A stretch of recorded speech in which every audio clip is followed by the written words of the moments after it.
अब महाराज धुंधकारी और बिगड़ गया।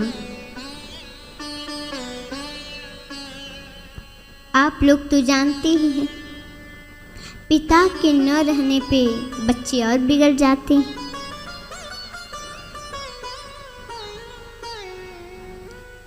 अब धुंधकारी ने गणिकाओं से साथ कर लिया।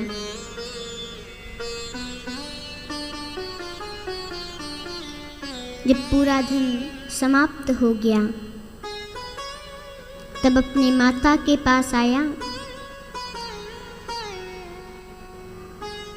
धन मांगा। बोले कि अब तुमने हमारे पास धन छोड़ा है कहाँ कि हम तुमको धन दें। अब तो धुंधकारी जलती हुई लकड़ी लेकर के मारने लगा। मारते मारते माँ का आखिरी फोड़ दिया।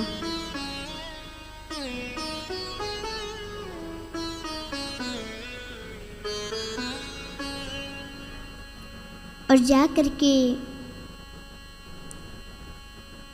एक दिन क्या हुआ कि धुंधली बाहर कहीं जा रही थी, रास्ते में कुआं आया, दिखता तो था नहीं, उसी में गिर गई और मर गई।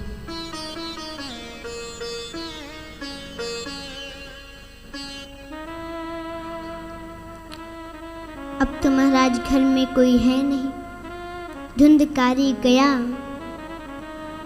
गणिकाओं के पास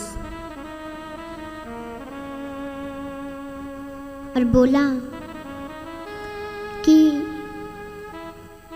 तुम लोग अब हमारे घर चलो, हमारे घर अब कोई नहीं है।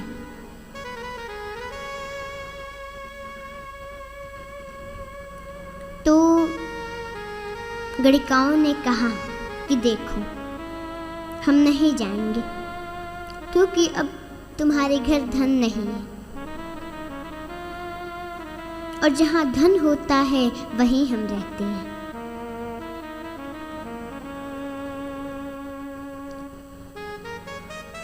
जहाँ धन वहाँ हम, और तुम्हारे पास अब धन नहीं है। तो गया एक राजा के वहाँ और वहाँ से सोना चांदी हीरा मोती चोरी करके लाया।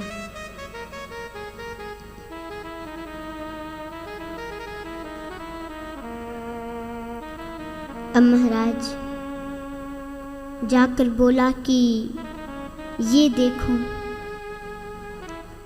तुम लोगों के लिए हम इतना धन लाए हैं, अब तो हमारे घर चलो। गणिकाएं आईं और आपस में बात की कि देखो राजा के घर से चोरी करके लाया है, और अगर राजा को पता चल गया ये तो मरेगा ही, हम लोग भी फंसेंगे साथ। इसलिए इसे मारकर हम लोग अब चला जाए। अब जब भोजन पानी से निवृत्त हो गई, धुंधकारी सो गया और ये लोग तो सोने का नाटक की थी, गला दबाने लगी। पर महाराज इतना दुष्ट था, गला दबाने से नहीं मरा। फिर जलती हुई 5 लकड़ियां उन्होंने ली और उसके मुंह में डाल दिया।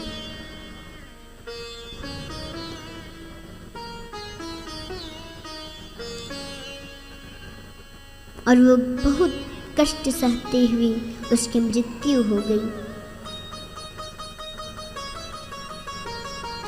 और क्यों उतने कष्ट से मरा आप लोगों को पता है?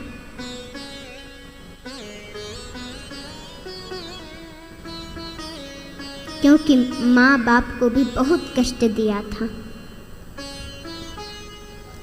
इसलिए इतना कष्ट उसको सहना पड़ा।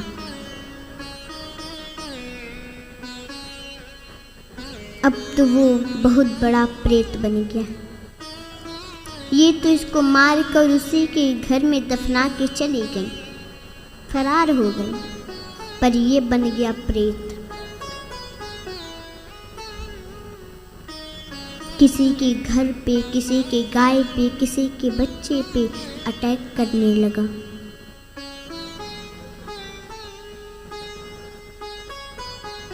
कुछ लोग तो परेशान होकर के और तीर्थ में चले गए गांव से।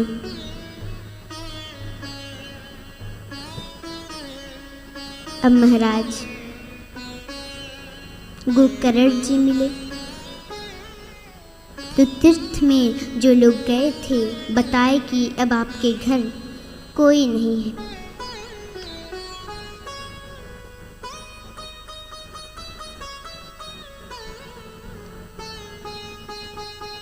उनको भी बहुत कष्ट हुआ, बहुत दुख हुआ और घर आ गए। और रात में जब भोजन पानी से निवृत्त हुई और सो गई, सपने में धुंधकारी आया। बोल नहीं पाता था। उसके ऊपर जल छिड़के, गोकर्ण जी तो बोलने लगा। बोला, भैया हमें मुक्ति दिलाओ, हमने बहुत पाप किया है।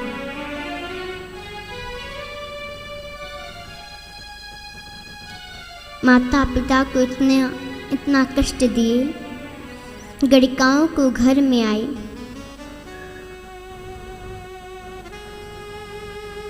हमें मुक्ति दिलाओ भैया।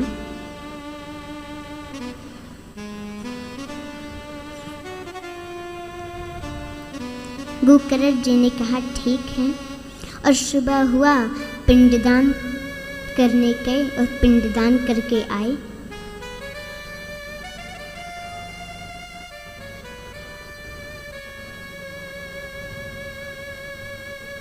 लेकिन जब फिर शाम को सोई, फिर सपने में आया।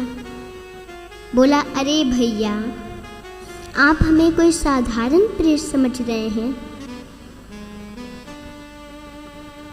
हम महाप्रेत बन चुके हैं, बहुत कष्ट में हैं भैया, हमको मुक्ति दिलाइए।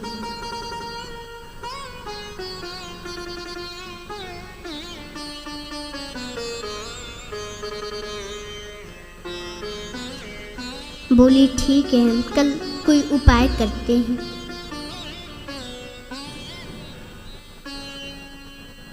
सुबह हुआ, सोची मैं किससे पूछूं, क्या करूं।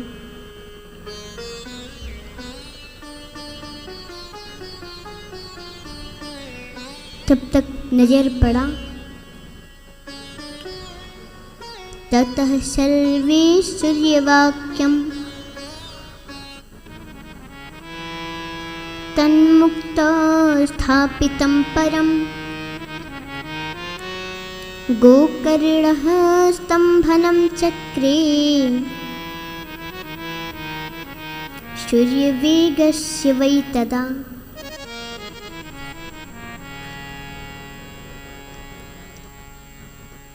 गोकर्ण जी ने अपने तपोबल से सूर्य की गति को रोक दिया और प्रार्थना की, स्तुति की,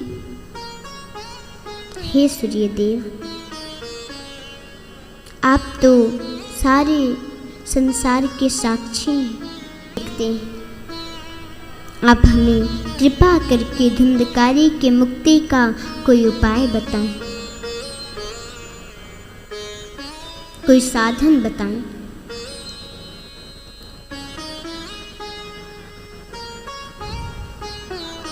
तब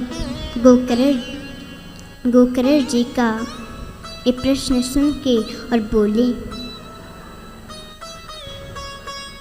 हे महात्मन, हे महात्मा गोकर्ण जी, श्रीमद् भागवतान मुक्ति सप्ताहं वाचनं कुरु इति सूर्यवचः सर्वैः धर्मरूपं तु विश्रुतम्।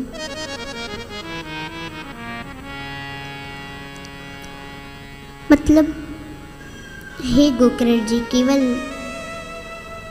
श्रीमद् भागवत महापुराण से ही इनकी मुक्ति हो सकती है, दूसरा कोई उपाय नहीं है। अब सूर्य का ये धर्ममय वचन सुन करके सभी लोग प्रसन्न हो गए।